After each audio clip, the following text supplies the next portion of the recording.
Eu penso que o tempo que nós estamos vivendo, ele é um tempo que configura a natureza humana na sua acepção mais depurada possível, começando pelo aspecto de que o ser humano não pode valorizar aquilo que não conhece o contrário. Então a paz tão desejada, para ela ser vivida, vivenciada, experimentada, ela precisa ser permitida. Então eu tenho um discurso da paz e tenho uma atitude de guerra, então eu tenho um conflito. Então o conflito ele não está no outro. Esse conflito eu colocaria ele como os contrários. Então assim, eu tenho o desejo da paz, mas eu tenho o conflito que é o da sobrevivência. Então eu atribuo ao outro o conflito e enquanto isso eu não tenho o dever de rever minha própria posição. Então, na natureza humana, a paz ela vai ser alcançada na medida em que a gente pare de esperar um milagre. Porque qual que é o milagre que a humanidade espera? Que venha acontecer um grande cataclisma, uma grande catástrofe, para que a humanidade possa realmente compreender a importância verdadeiramente de ter a paz a partir do momento daquilo que perdeu, que era o bem que tinha. E quando você fica sem ele, você ganhou a vida como continuidade. Então, na natureza humana, historicamente, a gente vai perceber que os homens fizeram e construíram essa pretendida paz no processo de invasão das culturas, dos valores alheios, da falta de capacidade de assimilar o dever junto com o direito, olhando para o outro não como um adversário, mas a história mostrou que enquanto o homem olha para o outro como um inimigo, ele vira o lobo do homem, né? Essa é o Leviatã, né? Que a gente já conhece, que está dentro da filosofia, e nós usamos isso como elemento de parâmetro para a gente conversar. Inclusive, depois, se você quiser contar a história do Leviatã, acho que vai ser bem interessante, assim, o que você puder. É que, na verdade, para resumir, porque é uma história um pouco grande, né? Mas lá o resumo do Leviatã é que o homem é o lobo do homem. Por que o homem é o lobo do homem? Porque a grande ameaça humana é o próprio ser humano. E o ser humano, na medida... Hoje, com os recursos que nós temos da psicologia, o homem vai percebendo que aquilo que eu espero do outro, né, que é o meu maior desejo de paz, eu tenho que ter a disposição de ter atitude. Então, como eu tenho um processo muito voltado para o egocentrismo, então, enquanto o outro não move, eu não movo. Então, eu espero, mas não faço. E o outro, do outro lado, espera, mas não faz. E aí a contingência da vida, como uma panela de pressão, ela vai te colocando no movimento fora do controle. Então, mas um momento, aquela panela, se você não abrir, ela vai explodir. Mas uma hora, o caos vai deixar de acontecer. Então, no fundo, o Leviatã é a ideia do caos. Que o homem não acredita na paz, senão por vencer o próprio homem. Só que ele faz uma leitura equivocada, porque, na verdade, você tem que vencer não o outro. Você tem que vencer a si mesmo. Esse é o grande progresso. Você pega uma criança de 1 ano, quando ela começa a andar, a desenvolver o processo cognitivo, ela começa a ficar feliz e começa a achar que já sabe tudo, que tem razão nas coisas e começa a reivindicar. Então, assim, a gente é criado na perspectiva de buscar o direito. E nós somos estimulados a ter direitos. E a gente esquece que para educar uma sociedade, nós temos que ter uma via dupla, que é dever e direito. Então, o direito, ele é o movimento da medida, não da necessidade do outro e nem da minha, mas o direito, ele é a medida da convergência. E não se estabelece uma relação de causa e consequência sem considerar o direito a partir do pressuposto que a medida não é a minha nem do outro, mas eu reconheço que na convergência eu vou construindo uma perspectiva. Então, O diálogo, ele é, acima de tudo e sobretudo, o caminho da humanidade. Então, tanto quanto mais a humanidade está pressionada, tanto quanto mais ela está sem um rumo definido, então ela está próxima do caos. Mas o caos não é o fim.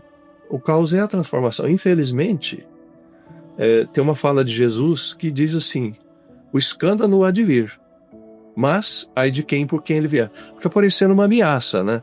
E na verdade não é. Isso é bem filosófico. Porque é como a criança que está crescendo, o que ela acha que é um direito dela agora, daqui a pouquinho, por uma coerência de demanda interna dela, ela vai perceber que aquilo que ela demandava não faz sentido, porque ela já vai ter uma necessidade maior do que aquela. E assim é o homem. O homem, ele é um processo. E esse processo ele vai se configurando no tempo.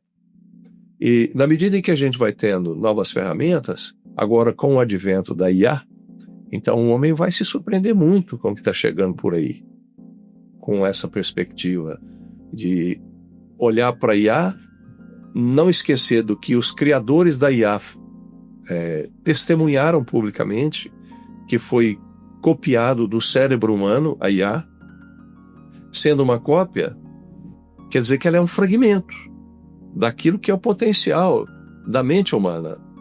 Então, o algoritmo, ele é algo derivado de um algo maior, que a gente olhando para o algoritmo, ele vem lá de Platão. Você pega, por exemplo, quando Platão falou do mundo das ideias, o que ele fez? Ele juntou um grupo de escravos, não sabia ler nem escrever, e foi testar a maiêutica socrática nesse grupo de escravos. E o que essa maiêutica socrática deu para ele? Uma ideia de foco, que é perguntar com a resposta, naquele grupo de pessoas que, embora não fossem estudados, intelectualmente preparados, mas eles guardavam em si a imanência da sua própria natureza criativa.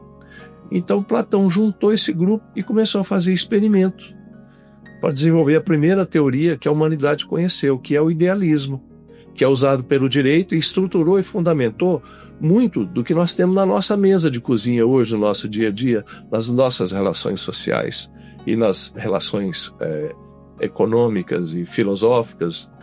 Então, assim, e aí ele testemunhou, desenvolvendo a partir da maiêutica socrática, a ideia do demiurgo, que é as pessoas chegarem no mundo das ideias através das respostas que elas mesmas davam das próprias perguntas que a elas eram formuladas. Isso é a maiêutica socrática. E com isso o homem compreendeu que ele é um animal transcendente. Então isso é metafísico. Ele sendo transcendente, então ele não tem limite. Então você tem várias teorias que trabalham hoje com a metafísica, né, na mente humana. Então o futuro da humanidade é trabalhar metafisicamente, na realidade cotidiana. Então, mas para a gente chegar a isso, a gente precisa sutilizar os nossos hábitos, os nossos comportamentos. E do jeito que a sociedade está vivendo hoje, ela está vivendo um momento de exaustão. Esse momento de exaustão, ele naturalmente ninguém consegue segurá-lo. Então, assim, como é que ele vai se redefinir? Aquela história, se você tem uma fala de Jesus que dizia assim, se alguém te insistir em andar 1000 passos com ele, anda mais 1000. Ora, então é porque você é muito bonzinho? Não, porque se você andar mais 1000, e ele estava preparado para andar 1000, você fez ele andar mais 1000, então você inverteu a posição dele. Então agora quem está cansado é ele, e não você que está disposto, que ele só tinha energia para 1000 passos, que ele teria que te acompanhar, não é verdade? Então é tudo uma questão de inteligência, né? Mas uma inteligência emocional. Então o homem hoje precisa entender que o caos, infelizmente, nos nossos valores, no nosso egocentrismo, na nossa falta de ambiente para manifestar as relações fundamentadas naquilo que sustenta elas, que é o amor. Então fica parecendo uma coisa de cinema, de fantasia, falar em amor num tempo desse. Imagine você sem ser amado nas coisas que você faz no cotidiano, sem ter nenhum significado para ninguém. Então o ser humano, ele é um animal extremamente dependente do reconhecimento do outro. Mas ele precisa aprender a direcionar esse reconhecimento a partir do quê? Do hormônio do espelho, que está lá, a PNL, usando isso assim, com muita inteligência, né? Que você projeta no outro o que você deseja, o outro te responde, porque ele tem aquilo dentro dele também, né? Tem uma técnica do behaviorismo que fala que é a técnica do espelho, né? Então, tudo que tem no mundo, através do espelho, você pode chegar e tirar do outro. Então ele tem uma metáfora de uma loja, onde tem tudo que tem no mundo, tem nessa loja. E aí, você anda olhando para tudo aquilo, mas o que você vai recortar? Tem uma mensagem que para entrar na loja você vai ganhar, você pode escolher uma coisa dessa loja. E a hora que você escolher essa coisa, ok, pode ser o que você... Agora, você tem que dar algo em troca. E o que você tem para dar em troca, você não tinha pensado que tinha que dar. Sim. E necessariamente não precisa de estar ali com você. Mas tem alguém que está te acompanhando ali para registrar o que você vai dar em troca. E aí quando você dá algo em troca, aí você olha para o mundo, que você tirou um recorte, e fala, tudo que tem no mundo, tá? Alguém está esperando um retorno meu. Porque é algo que eu estou entregando para esse mundo. Então o mundo é um processo de troca, de vai e vem, né?